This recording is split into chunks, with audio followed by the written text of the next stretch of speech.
Olá pessoal do canal Primeiro Passo, eu sou a Gabi Fadel e hoje eu vim aqui conversar com vocês sobre um assunto muito importante chamado esgotamento mental. Se você nunca ouviu falar em esgotamento mental antes, talvez você já tenha ouvido falar de burnout. As duas coisas são mais ou menos a mesma coisa. E a gente falou muito sobre isso no último ano porque foi uma coisa que aconteceu com muita gente. E isso não é à toa, né? No nosso último ano a gente passou por muita coisa de uma maneira geral, a vida de muita gente mudou, a gente passou por muito estresse e todo esse estresse acumulado leva a gente a desenvolver a síndrome do esgotamento mental ou burnout. O burnout não é uma síndrome permanente, sabe? É um estado passageiro. E existem várias coisas que a gente pode fazer pra gente evitar da gente chegar num estágio onde a gente tem esse esgotamento mental. Mas antes da gente começar, eu já te convido pra você deixar o seu like aqui no canal e se inscrever caso você não seja inscrito ainda, tá? Não sei porque você não seria inscrito ainda, você tem que se inscrever agora. Te dou um tempinho pra você ir lá.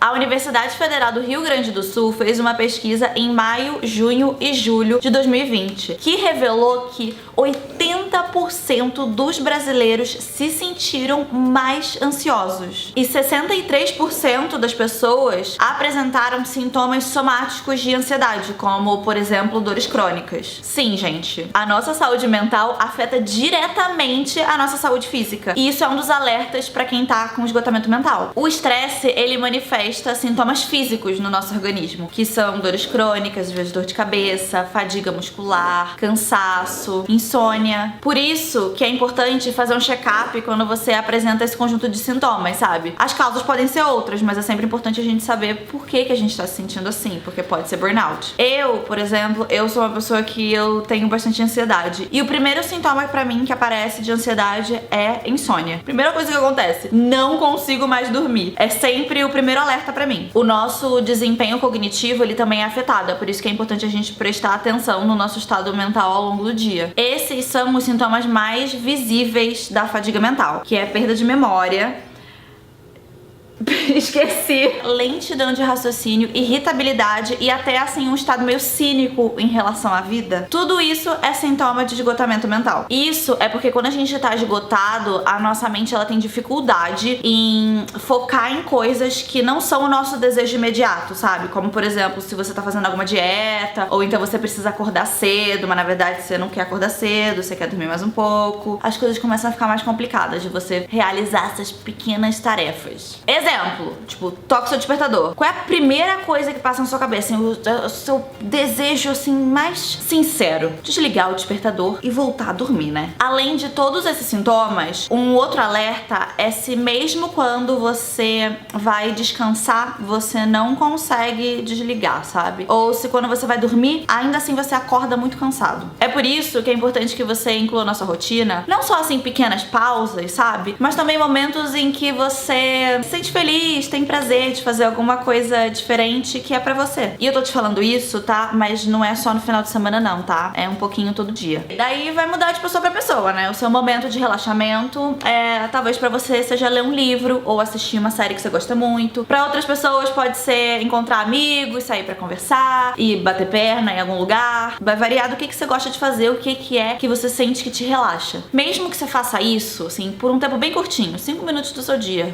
Pegou ali e falou assim, cara, eu vou sair, eu vou dar uma volta de bicicleta no quarteirão. Isso daí já pode ser o suficiente pra dar uma descarregada do seu dia estressante. Essa nossa nova realidade, assim, ela tem favorecido a fazer com que a gente se sinta mais tenso. Mas, geralmente, mesmo fora desse ambiente que a gente tá agora, ainda assim, a nossa vida tem tendência a ter coisas que nos causam estresse que vão estar sempre por ali. Responsabilidade no trabalho, estudos, alguma prova grande que você tem pra fazer, vida adulta, responsabilidade com a família. Essas coisas elas vão sempre estar ali, né, causando uma pequena ansiedade, um pequeno estresse. Esses são os fatores de estresse, que é diferente do próprio estresse no nosso corpo. Agora, o que a gente pode fazer pra gente entender melhor como que a gente lida com isso é entender como a nossa mente funciona, que daí você entra ali no sistema e você vai, tipo, hackear o sistema. O estresse, ele é causado por um hormônio chamado cortisol, que é fruto de um estado de alerta que faz parte do funcionamento do nosso corpo. É uma coisa que foi necessária pra gente sobreviver até os dias de hoje. E isso é basicamente um instinto de sobrevivência, sabe? Era o que fazia a gente ter aquele negócio de ou a gente luta ou a gente corre num momento de perigo. Isso daí era um negócio que, assim, era completamente necessário quando a gente era lá pequenos jovens humanos que vivia na floresta e aí do nada aparecia um leão ou um urso gigante, um negócio assim, e a gente tinha que decidir se a gente ia lutar ou se a gente ia correr, o que a gente ia fazer naquela situação. O corpo, ele entra num estado de alerta e ele deposita todas as nossas energias pra gente ter o pensamento rápido e força pra gente conseguir tomar alguma decisão naquela situação de perigo. Só que na floresta, esse ciclo de estresse, ele tinha início, meio e fim, né? Você começava, você via o perigo, daí você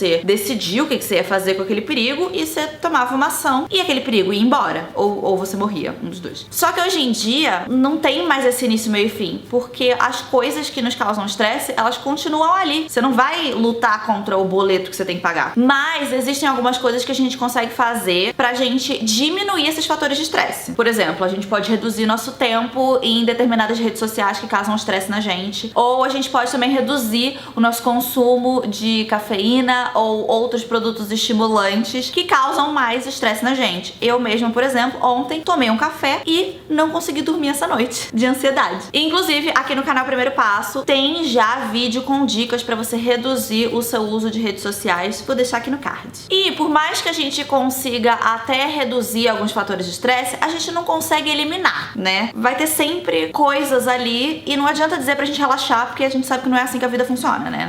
Relaxou, ai, relaxa, relaxa. Ai, obrigada. Era só o que faltava. Era isso. Você me pediu pra relaxar, agora eu tô muito mais relaxada. Imagina. E se você tá gostando do vídeo, não se esquece de já deixar seu like aqui e comenta o que é que você faz pra você se desestressar. Depois de um dia de trabalho, ou de muito estudo, você pega trânsito, metrô lotado, ônibus, tudo isso, você chega em casa. E aí você chega em casa e você vai relaxar? Muito provavelmente não. Provavelmente você vai chegar em casa e aí você vai ter novos estresses. Vai ter uma conta pra pagar, vai ter coisa de casa pra resolver, louça pra lavar. E agora eu vou te dar a grande dica, tá? Isso é basicamente hackear o seu cérebro. Um dos maiores segredos pra você combater a exaustão mental é a exaustão física. Por quê? O que acontece? Lá antigamente, né, e tal, você viu o leão e aí você tinha uma explosão física, seja pra lutar contra aquele leão, seja pra correr daquele leão. E aí você gastava, digamos assim, aquele estresse que tinha acumulado no seu corpo. Então, quando você tá muito estressado, com muito hormônio, ficando muito louco da sua cabeça, se você cansa o seu corpo, é como se você tivesse aquele mesmo efeito que você tinha antigamente de correr do leão. Então, quando você chega em casa, se você colocar uma roupinha e aí colocar um vídeo no YouTube de coreografia, sabe? Fazer um treinozinho de hit, fazer uns polichinelo, pular corda, inventa alguma coisa pra você fazer com o seu corpo, você dá fim àquele ciclo de estresse. Por exemplo, você já teve um dia super estressante, aí você saiu pra caminhar e aí aquilo deu uma clareada na sua mente.